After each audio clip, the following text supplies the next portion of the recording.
Hello दोस्तों। आज Bharat corona की सेकेंड वेव का सामना कर रहा है, जिसके कारण देश की स्थिति खराब होती जा रही है। लोगों के बीच डर का माहौल बन रहा है। इसके लिए जरूरी है कि हम ज्यादा से ज्यादा वैक्सीन लगवाएं। लोग वैक्सीन तो लगवा रहे हैं, लेकिन अभी भी कई ऐसे लोग हैं जो वैक्सीन नहीं लगवा रहे हैं। उनका कहना है कि न्यूज में बताया जा रहा है कि वैक्सीन लगवाने के बहुत सारे साइड इफेक्ट्स हैं, जिसके कारण उनकी मौत भी हो सकती है। ऐसा नहीं है कि वैक्सीन के साइड इफेक्ट्स नहीं है, लेकिन न्यूज चैनल में इसे कुछ ज्यादा ही बढ़ा चढ़ा के बताया जा रहा है, जिसके कारण लोग वैक्सीन लगवाने से डर रहे हैं। उनका कहना है कि हम वैक्सीन नहीं लगवाएंगे। लोग वैक्सीन लगाने नहीं जा रहे हैं। उनके अंदर डर बैठ चुका है कि वैक्सीन लगाने से उनकी जान को खतरा है और इसके बहुत सारे साइड इफेक्ट्स हो सकते हैं।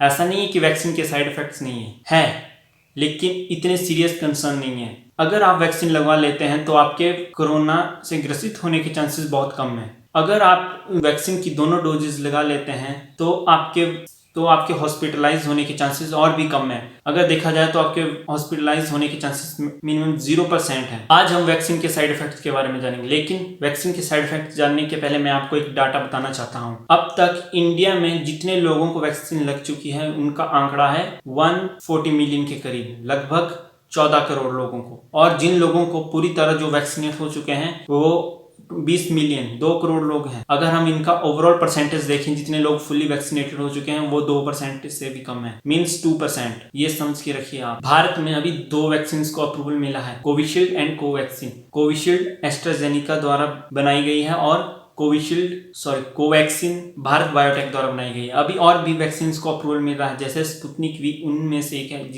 जिसे अप्रूवल मिल चुका है। वो भी थोड़े समय बाद लोगों लगनी शुरू हो जाएगी। इसलिए आप सभी की हमारी जिम्मेदारी है कि अगर आप एलिजिबल हैं तो वैक्सीन जरूर लगवाएं।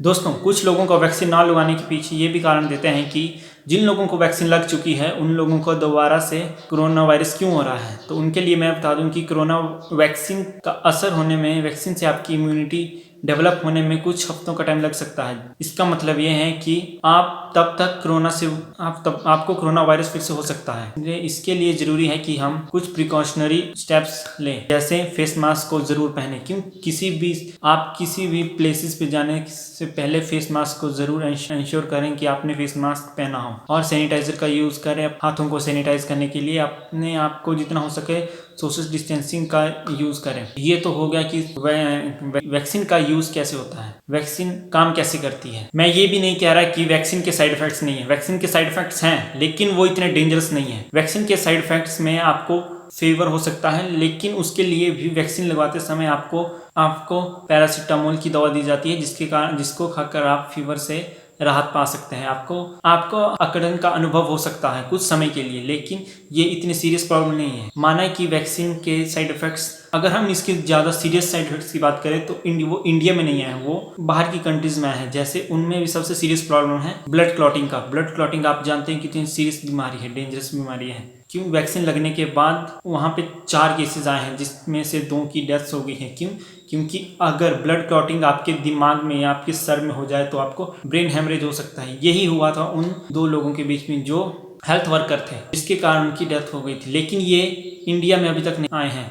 इंडियन गवर्नमेंट ने बाहर के उन केसेस को देखते हुए जो वैक्सीनेशन थी उसे 45 ईयर्स से ज़्यादा लोगों को लगाने की परमिशन दी थी। क्योंकि जितने भी केसेस ब्लड क्लॉटिंग आए थे वो 50 ईयर्स या ज़्यादा उम्र वाले लोगों को आए थे। अब हम जानते हैं कि वैक्सीन लगवाने से पहले हमें किन किन बातों का ध्यान रखना पड़ेगा। सबसे पहले हम ये जानते हैं कि वैक्सीन किन किन लोगों को नहीं लग सकती। जी हाँ, नहीं लग सकती। तो उससे सबसे पहले आता है जिन लोगों को डायबिटीज़ की प्रॉब्लम है, जिन लोगों को ब्लड प्रेशर की प्रॉब्लम रहती है, उन लोगों को बिना चेकअप के ना तो वैक्सीन लग सकती है। उन लोगों को सबसे पहले अपना चेकअप करवा के ही उनको वैक्सीन लग सकती है। और स्पेशली जिन लोगों को कैंसर की प्रॉब्लम है, जिन लोगों को कैंसर है उन्हें भी, और स्पेशली जिन लोगों के कैंसर पेशेंट्स हैं उनको बिना मेडिकल एडवाइस के ना तो वैक्सीन लगवानी चाहिए, ना तो उनको बिना मेडिकल एडवाइस के वैक्सीन लग सकती है। तो चलिए, और एक और बात है, जिन लोगों ने ब्लड प्लाज्मा का यूज अपनी बॉडी में एंटीबॉडीज डेवलप करने के लिए किया है कोविड-19 ट्रीटमेंट के लिए, और जिन लोगों को पिछले 1 महीने के अंदर कोविड-19 हुआ है, उन लोगों को कोविड वैक्सीन नहीं लग सकती। ये सबसे स्पेशल प्रिकॉशंस हैं और सबसे जरूरी बातें हैं जिनका आपको ध्यान रखना जरूरी है अगर आप वैक्सीन लगवाने जा रहे हो।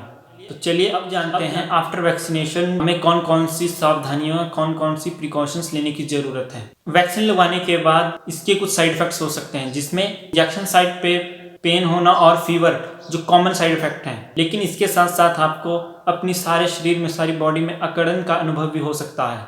लेकिन वैक्सीन लगवाने के बाद भी आपको ये श्योर नहीं होना है कि मैं आपको बता दूं, कोई भी वैक्सीन पूरी तरह 100% इफेक्टिव नहीं है। लेकिन वैक्सीन आपको ये श्योरिटी देती है कि आपको अगर कोरोना वायरस हो भी जाएगा, लेकिन वो आपके शरीर को आप इतना ज़्यादा इफेक्ट नहीं करेगा।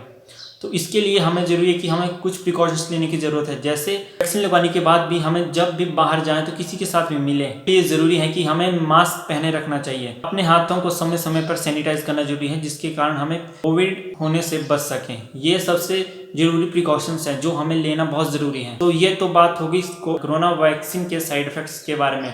बिफोर एंड आफ्टर हमें क्या क्या प्रिकॉशंस लेने की जरूरत है। आज की वीडियो में हमने ये तो जान लिया कि कोरोना वैक्सीन के क्या क्या साइड इफेक्ट्स हैं, लेकिन ये आपकी जिम्मेदारी है कि आप आगे डिसीजन है कि आप वैक्सीन लगवाना चाहते हैं या नहीं। मैं तो आपको यही रेकमेंड करूंगा कि आप वैक्सीन लगवाएं, क्योंकि अब 1 मई से 18 साल से ज्यादा की उम्र वाले लोग भी वैक्सीन लगवाने के लिए एलिजिबल हैं। अगर आप 18 साल से ऊपर या 18 साल के हो गए हैं, अगर आप 18 से 44 साल की एज में हैं, तो आप वैक्सीन लगवाने के लिए एलिजिबल हैं। तो आप इंडियन गवर्नमेंट द्वारा बनाई गई कोविन वेबसाइट पे जाके अपने आप को रजिस्टर कर सकते हैं वैक्सीनेशन के लिए, जो 1 मई से शुरू हो रही है। तो उम्मीद है आपको आज की वीडियो पसंद आई होगी, कुछ इन्फॉर्मेटिव लगी। अगर आपको ये वीडियो पसंद आए और कुछ भी इससे नया सीखने को मिले तो चैनल को सब्सक्राइब करें और वीडियो को लाइक करना ना भूलें। तो इसी के साथ वीडियो को एंड करते हैं। So take care, see you, have a